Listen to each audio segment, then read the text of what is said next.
What are you worrying about?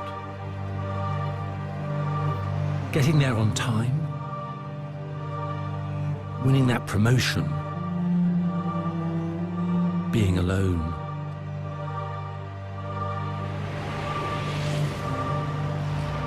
We live our lives obsessed by our hopes, our dreams, and failures. But in spite of our different paths, we all share the same destiny. And that destiny is death. Death is the greatest mystery of all our lives. Most of us prefer to deny it will ever happen. But I want to do something now I've never done before. I want to face up to death. In this age of uncertainty, I want to see if art can help me in the face of death. I want to learn from the deaths that have happened in my own family. And I want to find out if art can help me prepare for my own inevitable end.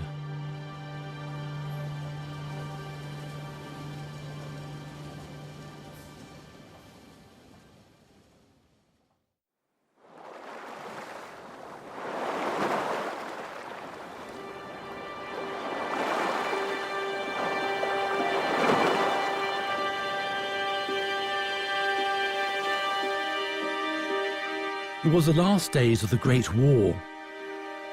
After 4 years of fighting, Britain and her allies were in the ascendancy. Victory was in sight.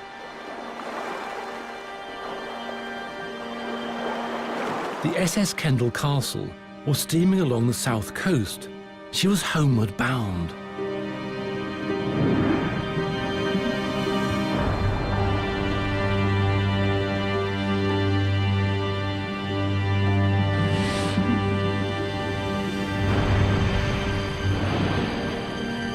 The Kendal Castle went down in 3 minutes, with the loss of all on board.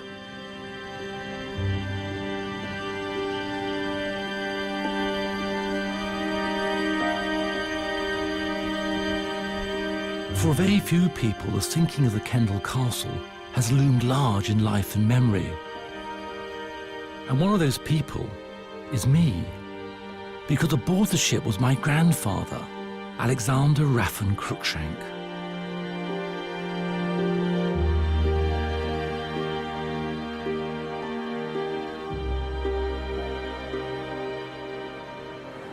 He's not here. Oh yes, I see. I found him. Cruickshank, Alexander Raffin A.R. Cruickshank, my grandfather. Not much on this world left of him, his name here. I do have one photograph, I've got it here. But of course, I mean, the orphans of his death, I mean, this is the thing, isn't it? It is heartbreaking. He died within weeks of the end of the war. I mean, ridiculous, futile, useless. I mean, it's complete tragedy. These sort of events reverberate through time. I mean, I still feel, as I stand and think about it, what a bad death means for the family. There was no body. There was no body, nothing. A picture, a name, a few campaign medals. And of course, it leaves such an unfinished atmosphere, or just a tragic atmosphere. And being here now, of course, is part of mourning. I mean, I suppose I'm mourning now.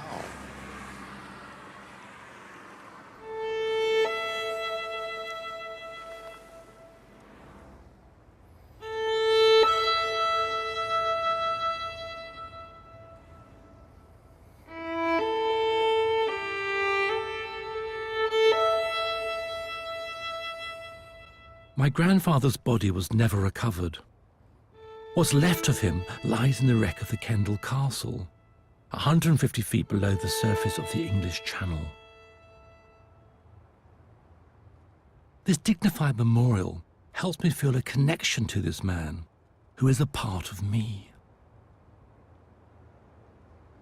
Being here at this memorial, seeing my grandfather's name up there, I mean, it helps with the mourning. The name is memory. It reminds one of the person in a sense of, well, they're remembered, they remain in some level alive. It helps tremendously.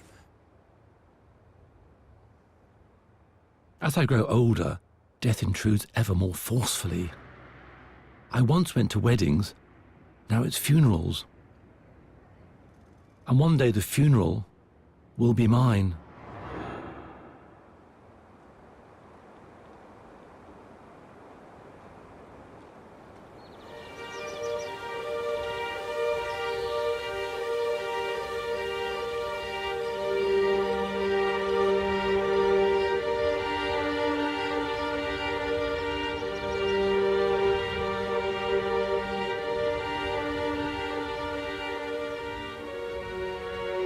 Death, when it comes, will not come in a dramatic way. It won't come when one's, I don't know, in some dangerous location, some hostile place.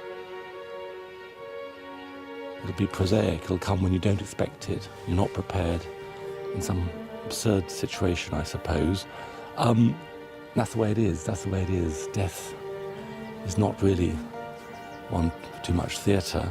But in my life, I don't feel I've been close to death at any given moment. I don't feel, I know the bullet hasn't passed within inches of me, which could have happened.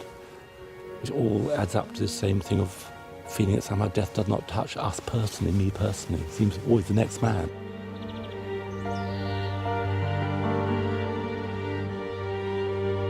But the next man could be me, or it could be you.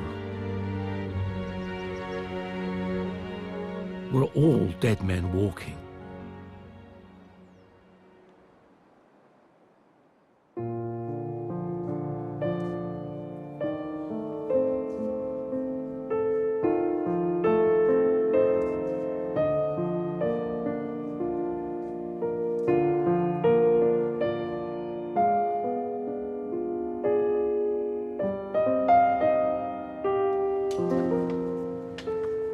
But in our modern world, few of us ever get to look death in the face.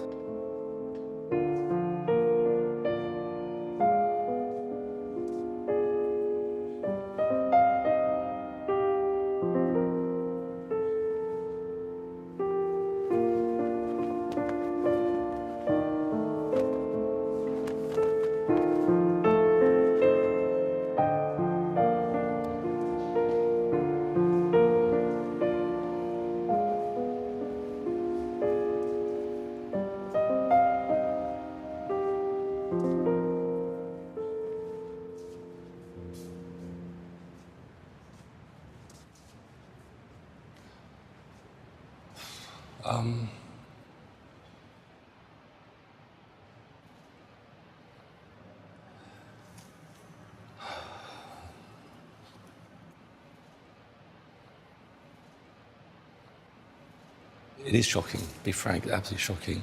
I've seen dead bodies, it's not that. I've seen dead bodies in other settings of life in a way, you know, being burnt on the cremation ghats of Varanasi. I've seen crumpled corpses, we all have in scenes of accidents, war. The shocking thing here, I suppose, is the utter detachment of life from this body.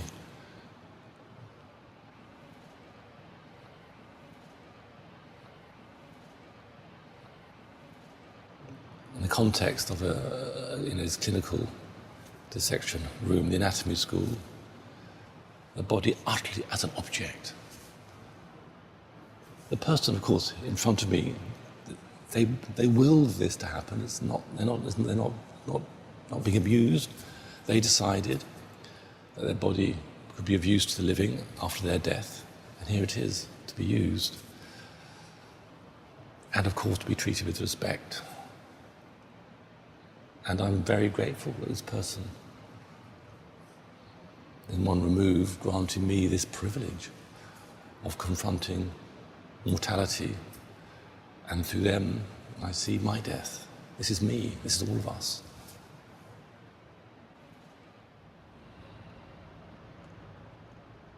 I must admit I fear death. I fear pain. I fear dying alone. And what if after death, there's nothing?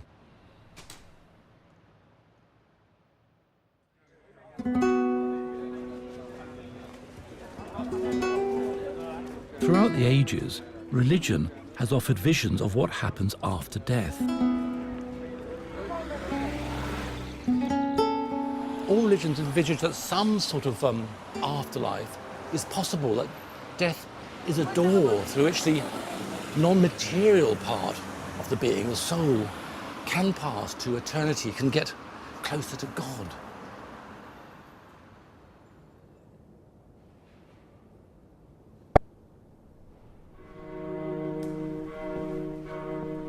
And the Christian vision of the afterlife is especially rich in imagery. This is known as a doom painting.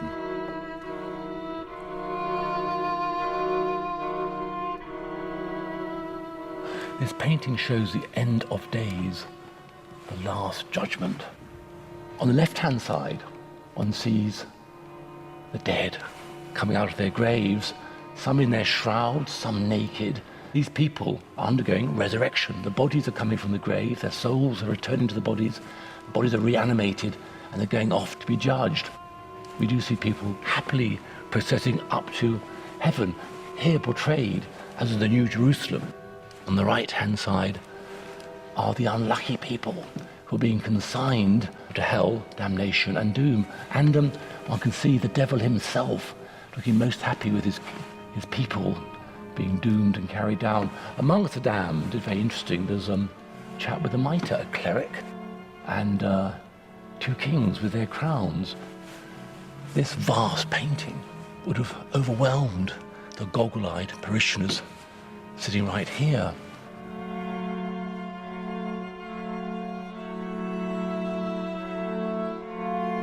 I wonder how effective these religious scenes are in preparing the faithful for death.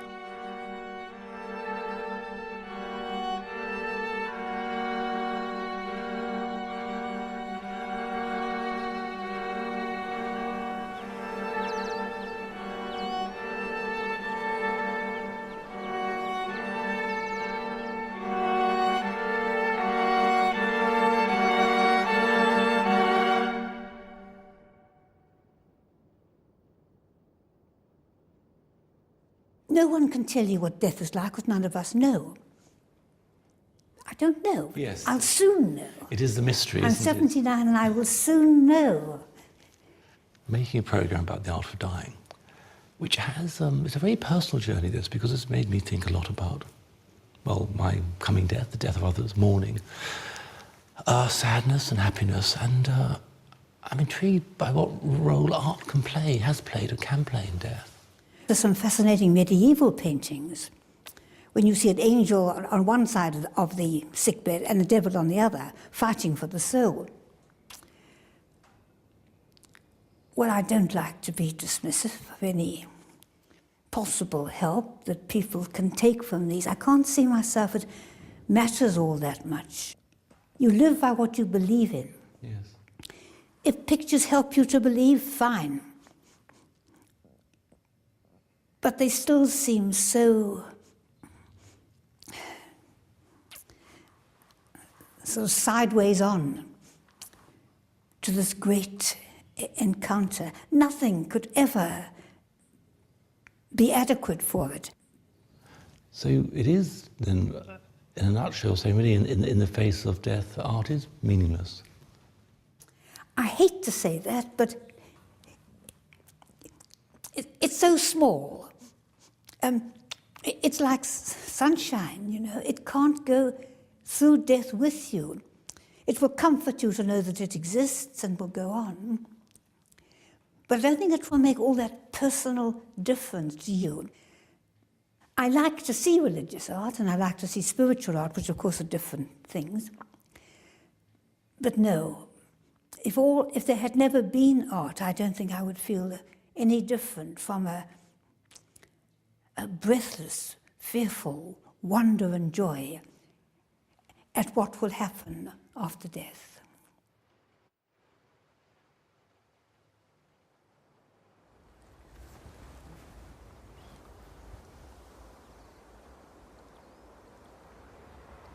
To those with faith in God and who truly believe in heaven and an afterlife, death can be a friend. But I find it difficult. I mean, I'm jealous of them. I wish I could take that position. I wish I did have their certainties. But I really simply can't just accept the solutions offered by organised religion. I wish I could.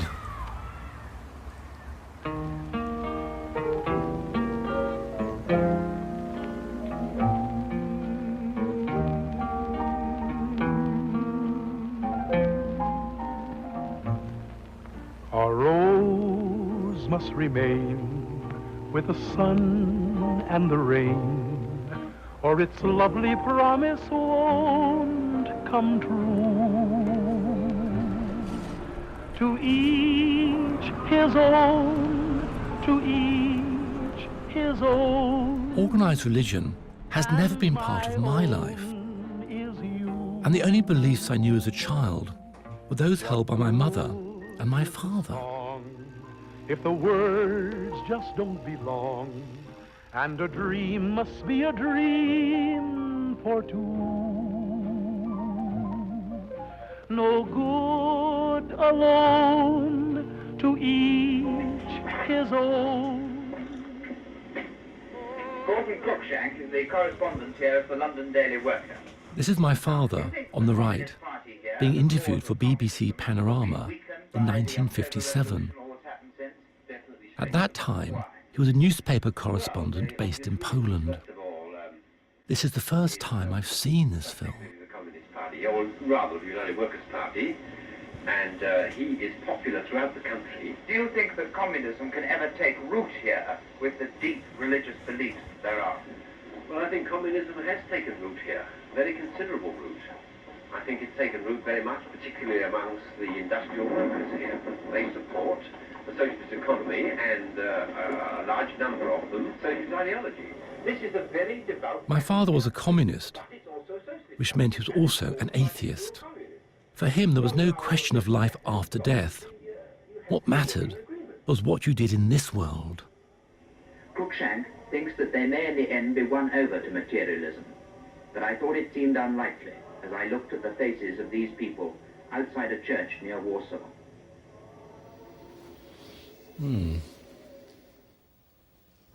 Well, extraordinary experience, of course, the power of film, isn't it? I mean, it's a long time ago, 50, 60, 70, 80, God, over 30 years, isn't it? 50. He was a disappointed man, naturally, because he was a communist, been a communist since before the Second World War, and of course things did not work out. When he died, well, the funeral was a funeral like many funerals in the modern world. Something I want to get over with quickly, make it simple. So there is a kind of formula, isn't there? He was a communist, he did not want a memorial, he did not have a belief in God. You know, archetypal secular man in a secular society. So there was no requirement, I felt, for a memorial from him. No, he didn't get one. Not having one is, I now feel, a problem, actually. Life is full of guilt. Am I guilty about not making a memorial to my father? I guess I am, really. Now, and certainly, if there had been one, if there was one, it would fulfill a function, wouldn't it? Seeing that little snippet of film doesn't really do it. I mean, there is nothing. This tiny fragment of film seems such a poor relic of my father's life. It's such a fragile, fleeting reminder. A memorial very much of the modern age.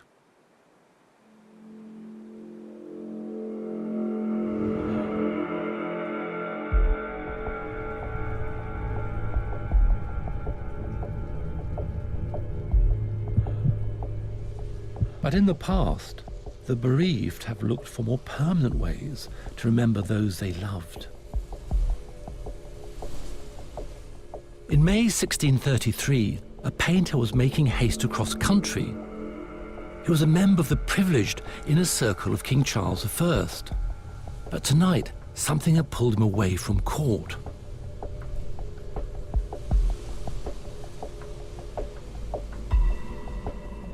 The artist was Anthony van Dyck, one of the greatest painters to ever work in Britain.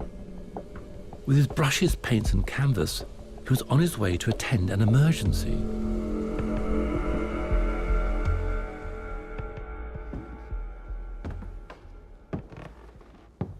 Van Dyck had come to see a dead woman. She'd been dead for 2 days, and her husband had ordered her corpse to be painted.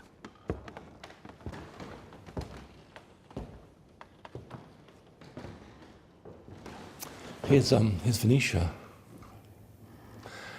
I wonder what state the body was in. 2 days. Her husband, Sir Kenelm, said of the painting that it was absolutely accurate. That's what she looked like. And that Van Dyck had brought some colour into her cheeks by rubbing them slightly. She has a little bit of blush there. The pose is as asleep. She died in her sleep, and that's it. A very moving painting. There is, interestingly, just on the sheet below her is a rose. I guess an emblem of her beauty. Also, of course, the rose was one of the emblems of the Virgin Mary. The family, they were Catholic in the 1630s, interesting. The dead virgin. Dead virgin. Venetia, she had a clouded past, you know. She was hardly an image of the Virgin Mary. She was a notorious woman, so it would have been maybe a bit, well, people would have known, a bit ironical to represent her as that when dead. Sir Kenelm's painting of his less than chaste wife depicted her not as dead, but merely sleeping. So powerful was the image that he is said to have carried it with him wherever he went, even to his bedchamber.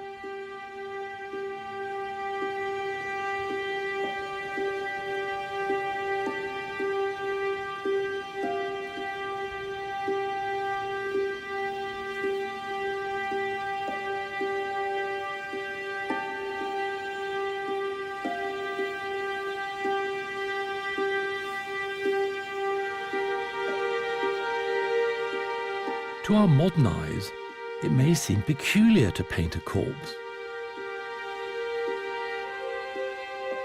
But for some artists, this has become the focus of their work.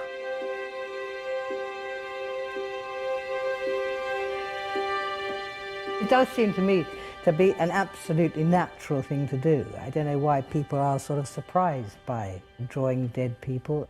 It helps a bit, you know, because if you love someone, I mean, that is crucial to the whole enterprise. If you love someone, then I feel that they go on being alive inside you after they've died. They kind of inhabit you. And I suppose, well, the first person I drew dead was my mother, and this painting over there of my mother, done from one of the drawings of her lying in the coffin. She looked happy. I mean, she'd been quite ill at the end, and all the pain was gone, and she looked quite happy. And also, she was remarkably still in the coffin. When they're confronted by the dead, the corpse, I mean, it's a very different sensation, obviously, from painting the living person. But can you tell me how it's different? I suppose you're dealing with your own feelings, aren't you, as you work? And I mean, this is why I think artists are so very lucky to have this means of doing something which sort of can help a bit. I mean, a poet or a composer, you know, or painter, write a poem, piece of music, paint a picture, which is we're very lucky to have that, you know. And also, it's a way of saying farewell, I guess. Yeah, I was saying farewell because quite, you know, can take quite a long while. In the case of my father, case of my mother, case of Henrietta, case of George Melly more recently, I'd worked from life with all of them, and so it seemed quite natural to me to work from death and then to go on painting them after they'd died. These are the sketches of Henrietta Moraes. Maggie's partner and muse.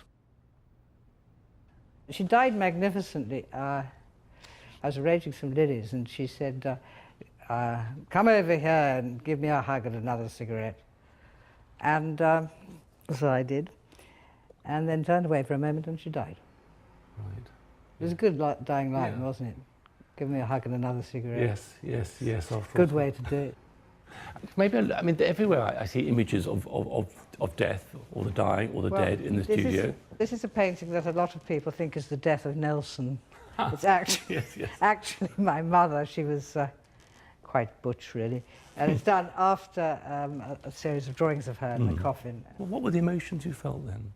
You just get on with it like a piece, I mean, as any other piece of work. Yeah. And, you know, and you're just trying to paint the thing, whether it's a dead person or a tree or a coffee pot, with as much life as you can. I mean, I don't know, do you feel that that person is with us or no longer with us? I mean, I can't answer those questions. Well, for me, she looks asleep, of course. She doesn't look dead, but of course, there's a thing about painting the dead, your mother in death. She looks in peace, repose, happier. Well, the pain is removed from her face, and she lay there serene and actually looking happier than she had for quite a while.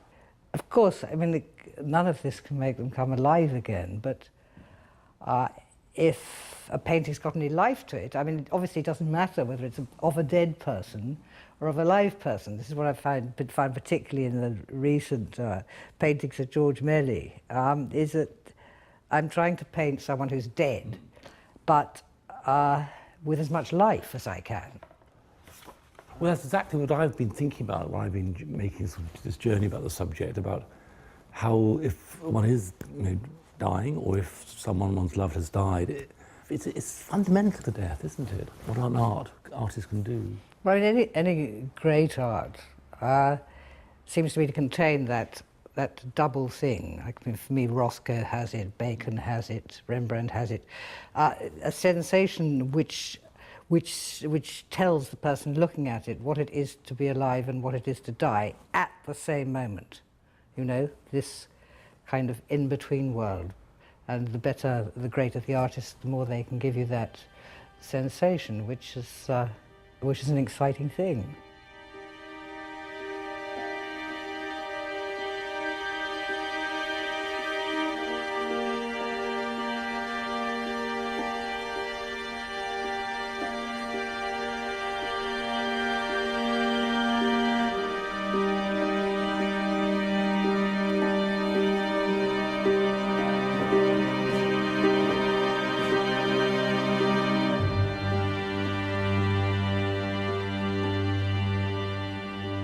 Seeing Maggie's paintings makes me think about how I'll be remembered.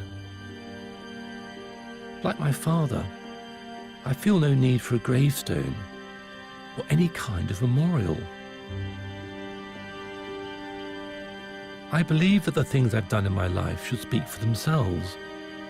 They are my memorial, for good or ill.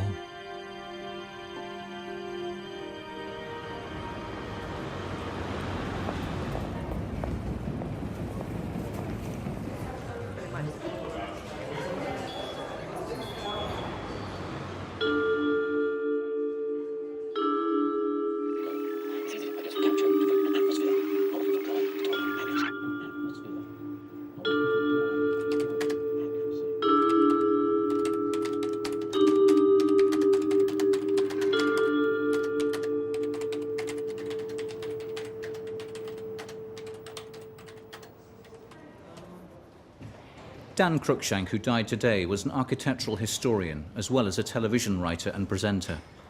He spent part of his childhood in Poland, where his father worked as a journalist, and he later recalled being overwhelmed by the architecture of Polish cities. After leaving school, he took a photography and filmmaking course at the London College of Printing before doing a BA degree in art, design and architecture. He was also at the forefront of the campaign to prevent the demolition and redevelopment of the historic London area of Spitalfields, where he moved to live in 1978. By this time, the television persona was well developed.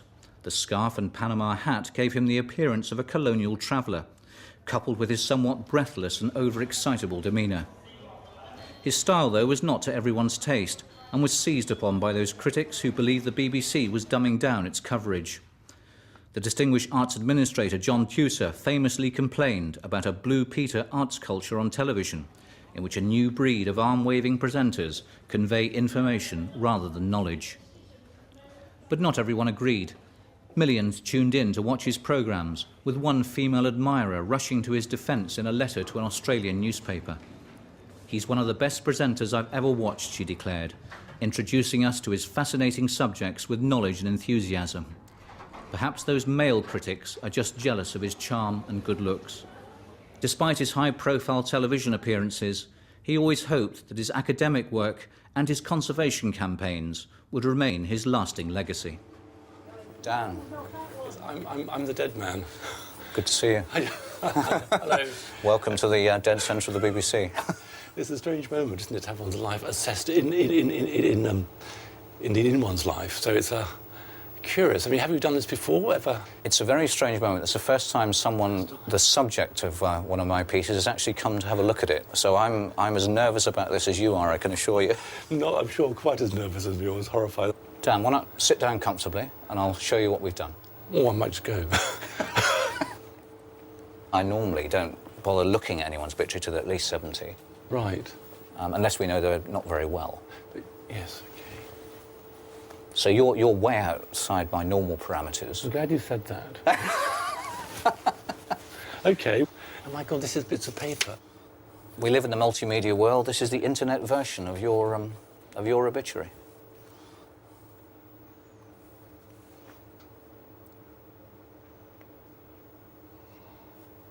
Conservationist from the start.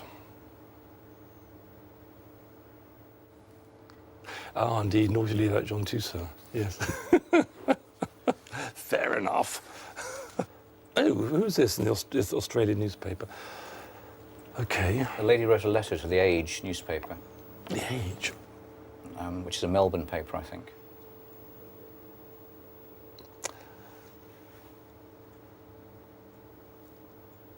Well, of course, nobody, I suppose, survives such a thing. This is all one's hopes and dreams, never quite, I suppose, reflected by other people's perceptions. But for me, this is, I mean, there's lots of things, aren't there? I mean, it's, wow. I mean, the thing about death, and thank you very much, is I have to take it all in. Sure. It's very interesting to see one's life assessed. Because, I mean, part of the preparation for death, of course, is to strip away the vanities of the world. And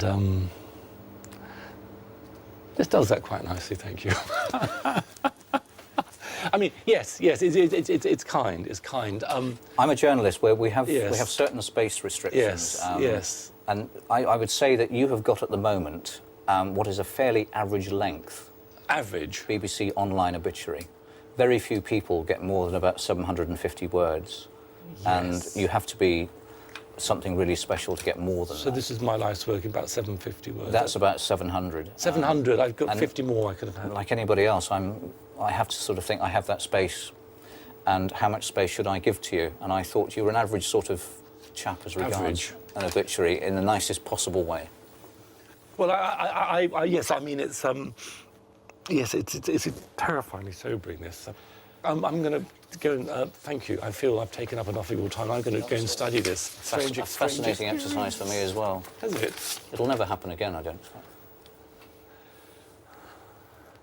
Yes, I would want nobody else to go through this.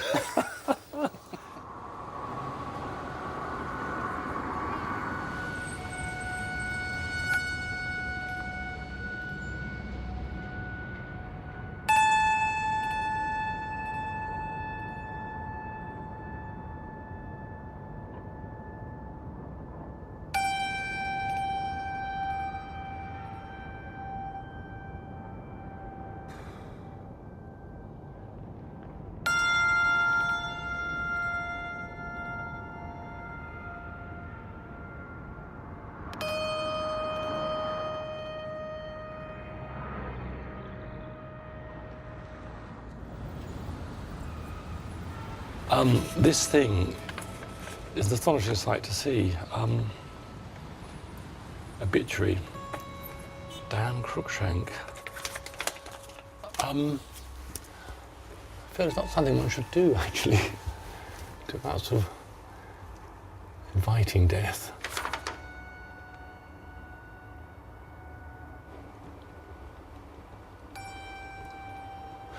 Everything somehow becomes emblematic to do with death. The tube trains rushing in front of me, the sounds, the frantic, shrill. I almost feel now I've invoked some weird spell where the Grim Reaper will walk through the door and summon me off.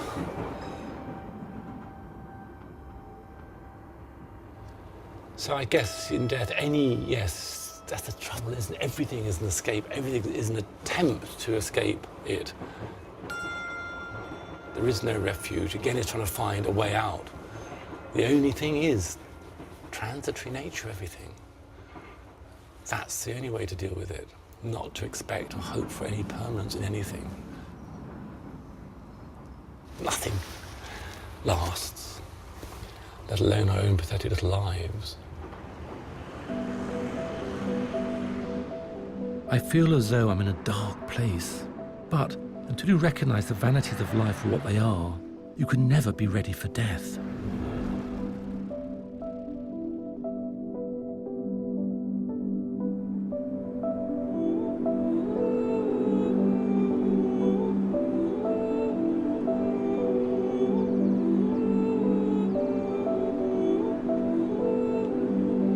Canterbury Cathedral, one of the greatest sights in Christendom. Here in 1423, a great tomb was constructed, and for 20 years one man would kneel before it in prayer and meditation. That supplicant figure was Henry Chicheley, the Archbishop of Canterbury, and the tomb at which he knelt happened to be his own.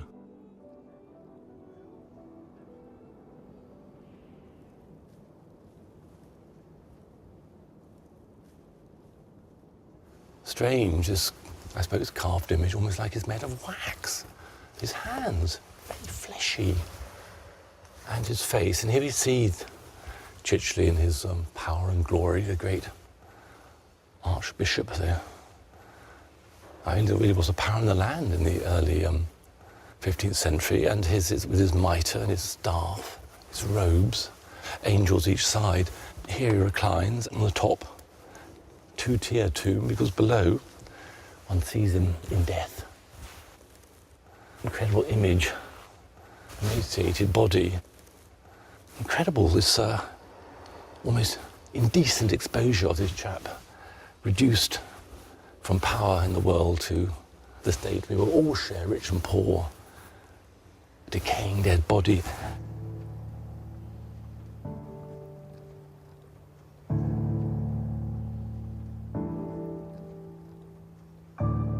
This tomb is no mere repository for a dead body, but a vibrant part of preparation for death.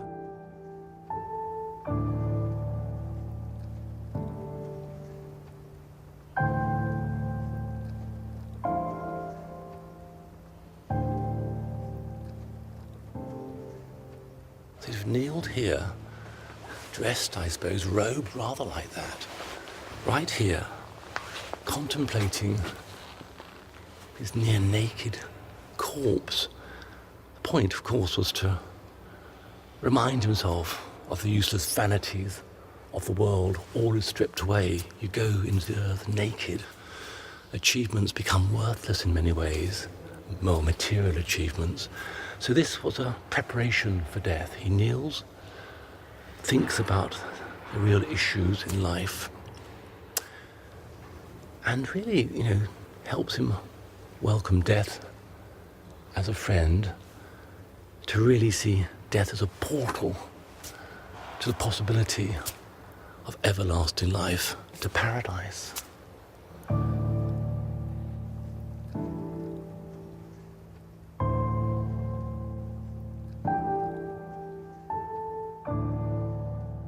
Archbishop Chicheley died in 1443, And seeing his tomb reminds me that if I'm to come to terms with death, then I must also prepare.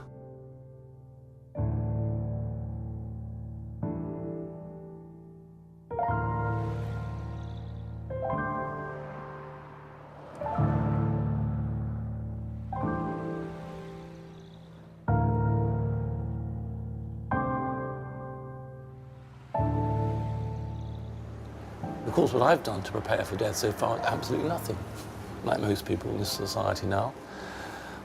I mean, I've lived in denial, which of course why the process of doing this particular film program is very difficult, because it is a program for broadcast, but also is for me a very personal preparation for death. I'm having to think about things which I have not thought about, and therefore come to certain conclusions which I'm going to have to act upon after finishing this.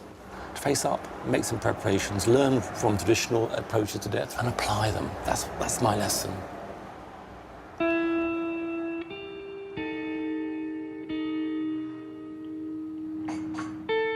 And I want to apply the lessons of Archbishop Chichley and meditate upon myself in death.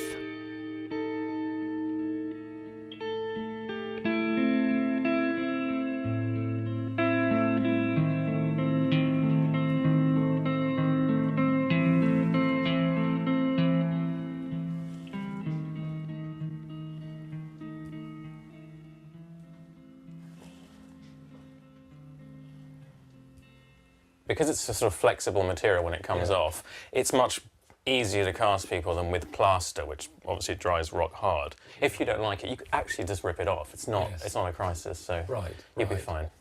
I think with a face, it just depends how jowly you are or how firm the flesh is. You know, a sort of young face is going to withstand the material better. I mean, the material's quite heavy, so it will actually depress the flesh. You get that problem with casting boobs, for instance, which tend to be quite soft, and therefore you can flatten them. I mean, this is my dad here, about a year before he died, and you can see he's a bit jowly. The material has kind of pushed things down a little bit. And so that's going to... This is cast... So he was lying or sitting up? He was sitting up during this. OK, so gravity's going downwards. I'm going to be lying down. You'll be lying down. I mean, you're not very jowly. You're actually quite firm in the face. So good. what you do have, the advantage you have is that you're still alive. And I have discovered now, from having cast 3 dead people, that the technique's actually a little bit different, and the flesh is different, and there isn't blood pressure holding everything firmly together. There isn't muscle tone. Everything does tend to collapse a bit. So I mean, this is the cast of my dad when he was dead. So different. It's only about a year later than this one, and you can obviously he'd lost a lot of weight because he was ill with cancer, but you can see what's happened here as the material has actually pushed down. There's no resistance. There's no resistance. Against the pressure. And so it has, obviously, and it's depressed the eyes and the cheeks.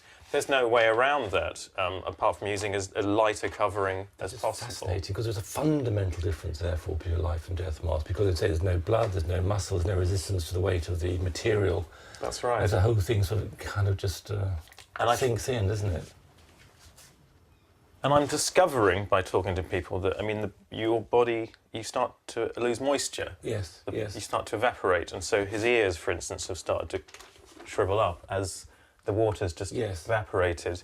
And the flesh feels very much like a steak. If you imagine pushing against the surface of a steak, the flesh moves and then sits there and may slowly return. And it's a bit like that. I understand. So, but I find this actually very beautiful. Very beautiful. These shapes here, they're almost sort of, it's quite beautiful, really. Having seen my father the night before he died, and seeing him in distress and not a happy bunny, it was pretty bloody awful.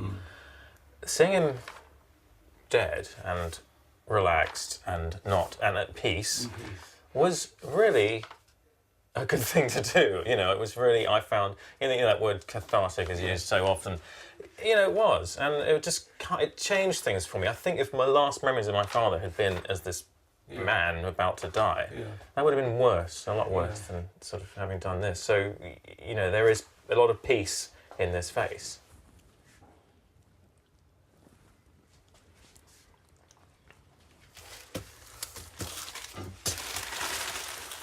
Can we see that? How that? Yeah, that's good. Okay. Wonderful things to contemplate from here. Ooh. That's a warning if you don't behave, your head cut off. Actually, I'm too big for the slab. Okay. So essentially, I'm just going to.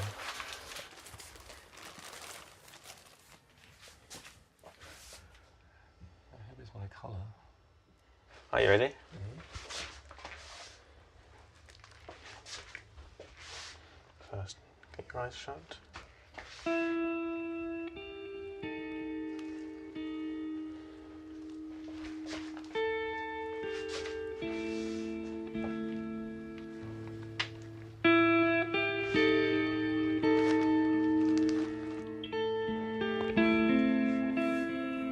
This is the bit where claustrophobics don't like it. You know, kind of understand that. So we try to do it as quickly as possible.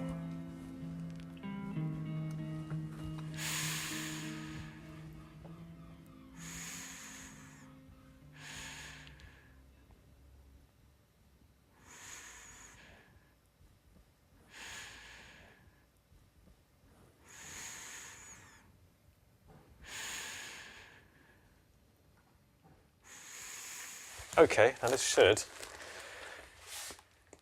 be set. Okay, I'm going to start freeing it up. Okay, has that basically freed you up now? Mm-hmm.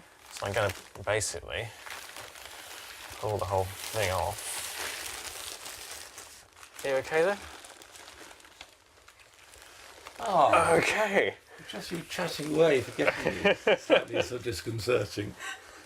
That was an amazing experience. Of course, it was near-death experience, being entombed, buried alive. Lovely. It was breathing got a bit hard at the end. That's the trouble. Oh, it does. It's as you breathe in. Of course, you know, you sort of vaguely do sort of vaguely suck, inhale things. But generally speaking, not unpleasant being in the grave.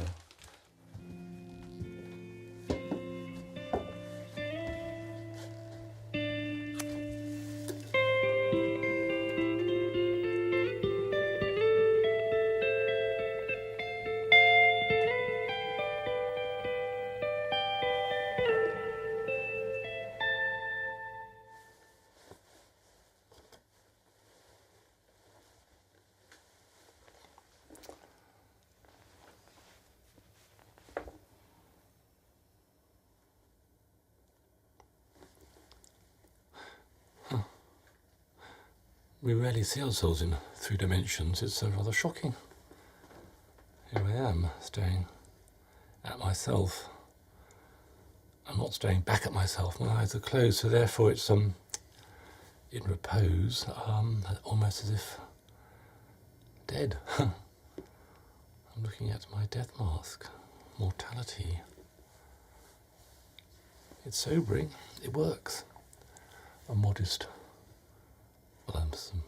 work of art, I hope, this death mask, preparing me for death. It's an object on which to meditate, to contemplate mortality. Just a simple object to remind me to meditate and be aware, be prepared to live each day like it is my last, because one day I will be thus.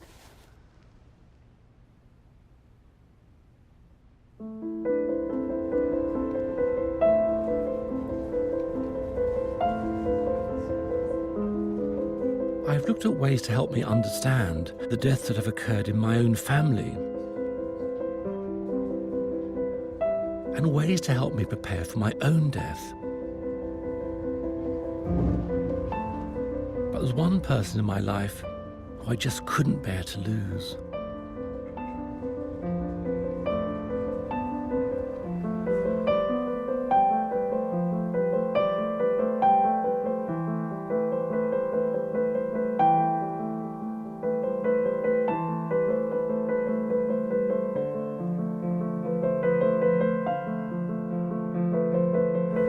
remember when I was trying to learn the days, the weeks and months of the year, I'd have to recite them to get my £1 weekly pocket money. He always used to be very supportive. I remember if I didn't remember, he'd give me little clues. That's probably one of my earliest, or one of the memories that sticks out most for me. I feel like my relationship with Dad gets better and better as we get to know each other more. Obviously, I'm his only child and his daughter, and I think father-daughter relationships can be a bit tricky when you get to about 16, 17.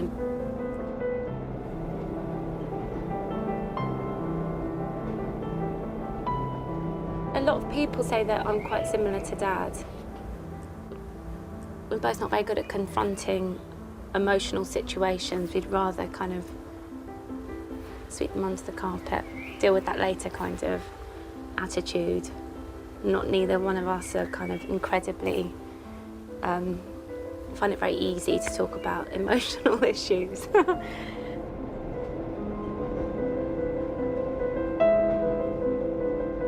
I think the death of children is the hardest to face.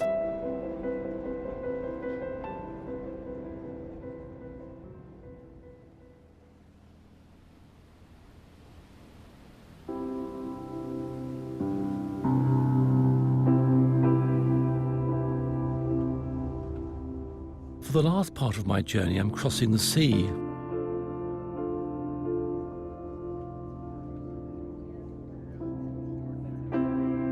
I want to see how one mother embarked on an epic struggle to come to terms with the devastating loss of her child.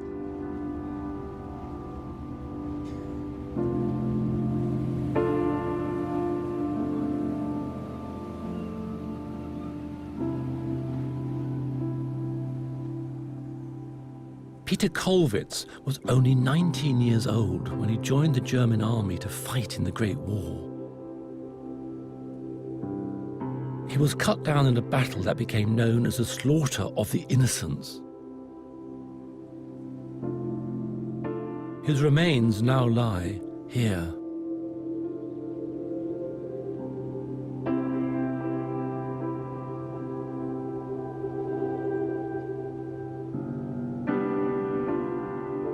Peter's mother was informed of his death soon afterwards. Her name was Kathe Kollwitz, and she was one of the most gifted artists in Germany. Almost immediately, she began work on a memorial to her fallen son. It was the beginning of an epic struggle that would last 18 years.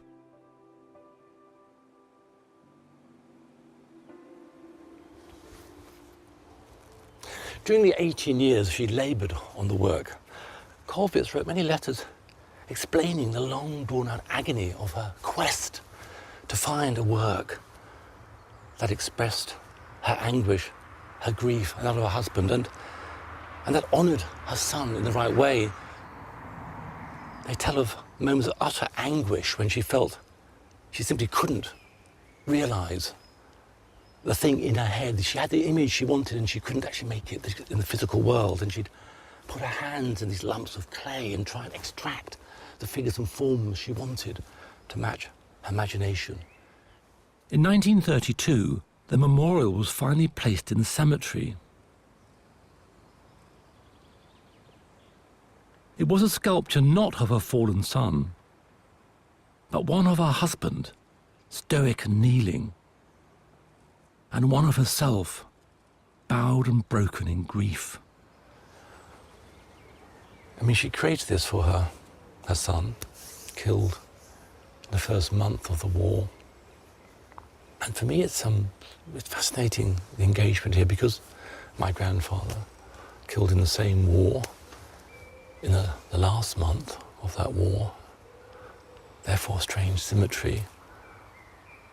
She's grieving, I, in a more obviously remote way, grieving about victims of the same conflict. And I suppose there are connections. I mean, of course, being a secular piece, my father, communist secular man, I made no memorial for him, which I now feel having thought much more about it in recent weeks, strange and sorrowful about, really.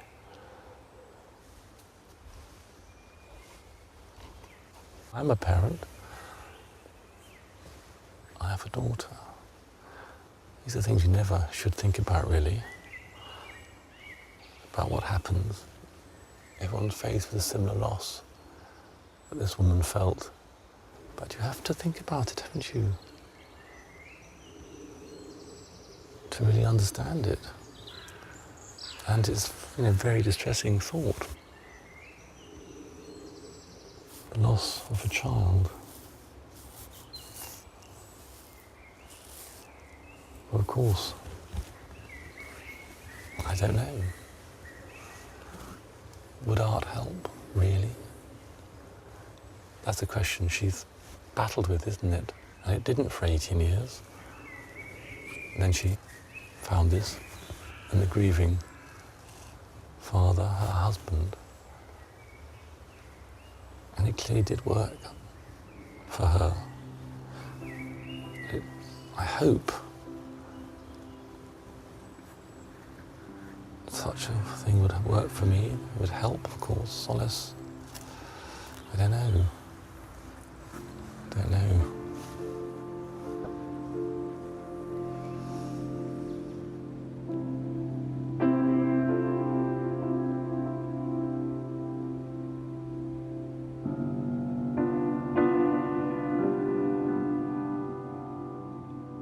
There are some deaths that are simply beyond consolation.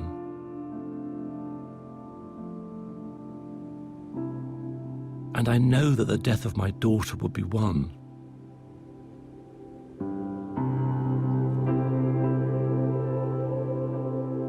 Though this memorial gave solace to Kathe Kollwitz, I can't see how it could provide the same for me.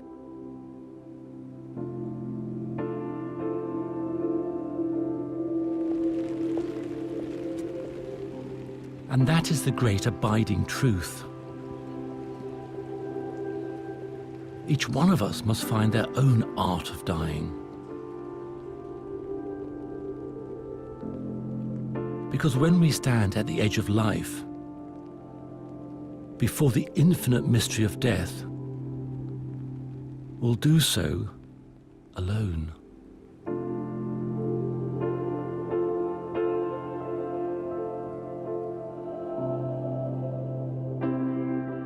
The Open University has produced a free booklet, Making Sense of the End of Life. For your copy, please call 0845 366 8016 or visit bbc.co.uk/Art of Dying.